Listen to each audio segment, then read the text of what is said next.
Selamat malam, salam sejahtera. Terima kasih karena bersama dengan saya di Nazilin Unity Channel.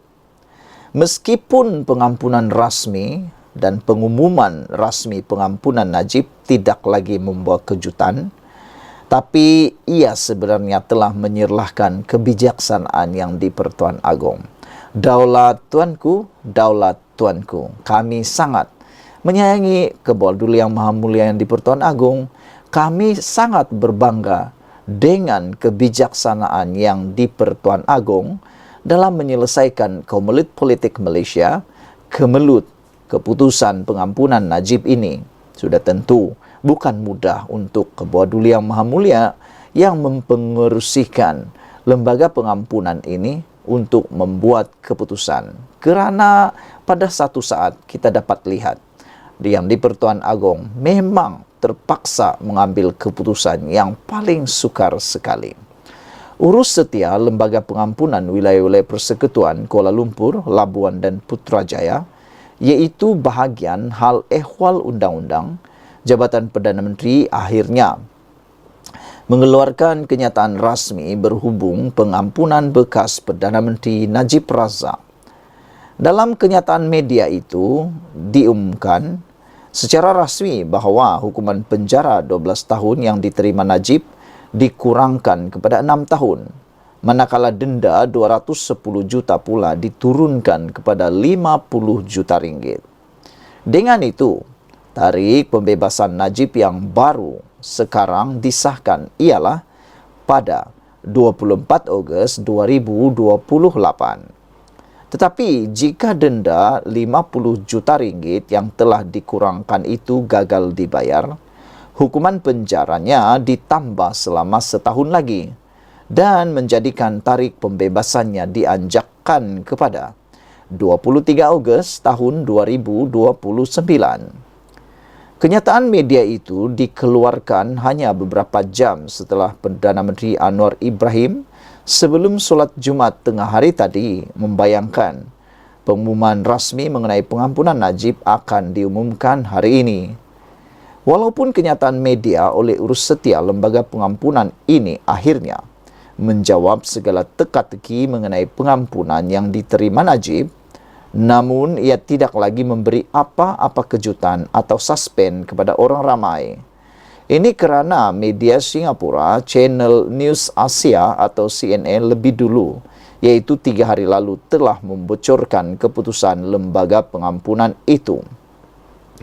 Meski CNN hanya menyebut hukuman penjara Najib dikurangkan sebanyak separuh daripada 12 tahun yang diterimanya, sementara denda 210 juta pula diturunkan kepada jumlah yang tidak ditentukan, setidak-tidaknya apa yang mereka laporkan itu 99% tepat.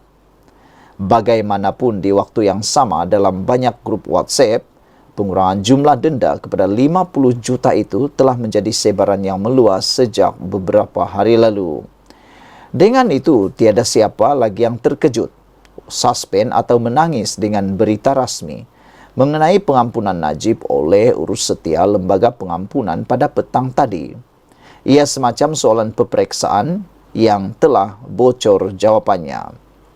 Dengan keputusan Lembaga Pengampunan itu, harapan dan kepercayaan setengah pihak bahawa Najib akan dibebaskan serta boleh kembali aktif dalam politik secara serta-merta selepas ini ternyata tidak menjadi kenyataan. Najib kini hanya dikurangkan hukuman dan denda, tetapi perlu terus berada di penjara Kajang untuk menghabiskan tempoh hukumannya selama 6 tahun atau akan menjadi 7 tahun. Di sebalik barangkali masih ada pihak yang tidak puas hati dengan keputusan tersebut, sama ada tidak puas hati kerana Najib tidak dilepaskan serta-merta, ataupun yang tidak puas hati atas pengurangan hukuman Najib itu. Tetapi jika diteliti dengan mendalam, inilah keputusan paling bijaksana yang diserlahkan oleh Al-Sultan Abdullah Riayatuddin Al-Mustafa Bilal Shah, yang tugas terakhir baginda dalam tugasan terakhir baginda selaku yang di Pertuan Agong ketika mempengerusikan mesyuarat lembaga pengampunan itu. Memutuskan bahawa Najib tidak diberikan pengampunan penuh, sebaliknya hanya dikurangkan tempoh penjara dan jumlah denda yang diterimanya, adalah bukti jelas baginda mempunyai kebijaksanaan yang luar biasa, yang tentunya keputusan itu dibuat setelah mengambil kira pelbagai faktor semasa.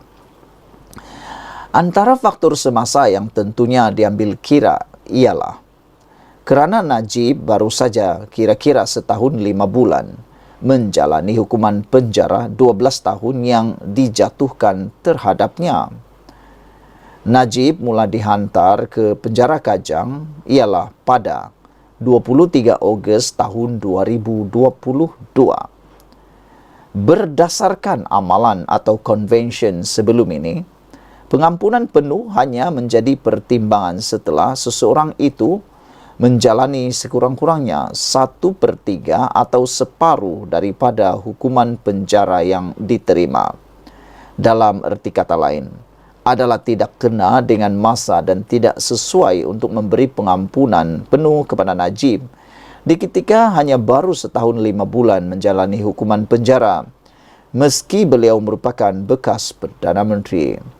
Ini sekali lagi membuktikan lembaga pengampunan yang dipengerusikan oleh Al-Sultan Abdullah bersikap adil, bersikap amat adil, teliti dan mengambil pertimbangan paling munasabah dalam membuat keputusannya, iaitu tidak membezakan pengampunan antara rakyat biasa dengan orang yang ada nama. Selain itu, Najib juga masih berdepan beberapa kes lain lagi yang sedang dihadapinya di mahkamah berkaitan skandal 1MDB.